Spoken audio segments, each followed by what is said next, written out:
Ano yung naging parang gateway para gumanda ang buhay ninyo? Nag-DPWH kami. Gano'ng karaming kotse meron kayo? Parang personal use lang namin, nasa 30 plus na yata siya. 30 plus? 40. Nagagamit niyo ba lahat yan? Yun, hindi na nga. Hindi na nga, kasi dami.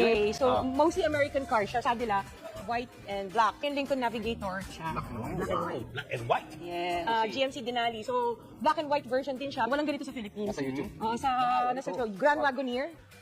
Pinaship ko from the US. From the US? Nagmamaneho ka rin? Marunong mag-drive, left, right. Hindi marunong mag-park. Si Suburban. Tsaka si Wow, ganda. Alphard, Dodge Ram. And then the Tundra na Toyota. Imported din to, no? Yes. Parang walang ganito dito, no? And then the Toyota Sequoia. This is the TRD Pro.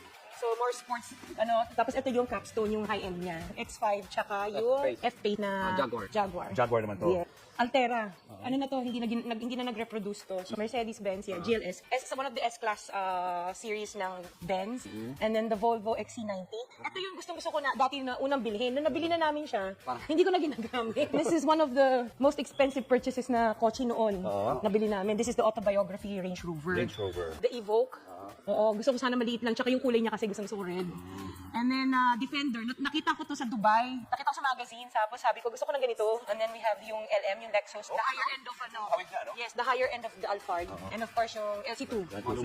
Yeah. And then sabi ko, gusto ko ng Artista van. So, yung Savannah, nagpahanap talaga ako yung Artista van. So, GMC siya. Unang bili namin ng white na Cadillac, dumating tong Ford Bronco. Binalik to. So, this is one of the first editions of the Ford Bronco. So, yung Benz GLE. Tapos ito yung X7. Nung lumabas siya, bumili kami kaagad. Tapos we have yung Sprinter. Isang Artista van din siya. Showbiz to showbiz. Artista ba Ito naman, the Gladiator. This is my son's car birthday gift namin sa kanya to. Ito, This is the Porsche, yes. Sabi namin, gusto namin makakaano ng medyo parang sporty, pero hindi namin nagagamit. And then we have the Maserati. Maserati? Yes. So nung lumabas siya, bumili kami ng Maserati, itong model na to. Hindi rin siya nagagamit. G63. Matte finish siya eh. So very rare yung ganitong kulay. Benz na Avantgarde. Ito yung Bentley. Itong binili ko to kasi kaya nagustuhan ko to. May wine glass rin sa loob. Pero hindi naman namin nagagamit. So ito. And then we have the Maybach. Mercedes-Benz Maybach. Yung SUV version ng kinuha namin. Ito color niya? Yung latest. Your favorite? Yes, our favorite is the Rolls. Rolls Royce. Yes, the Rolls Royce. This is the Cullinan. And kaya ko to binili. Sa loob. So kaya mo to kinuha dahil? Kasi ito may payong. Natutuwa ako sa payong. Ano yung naging parang gateway para gumanda ang buhay ninyo? Nag-DPWH kami.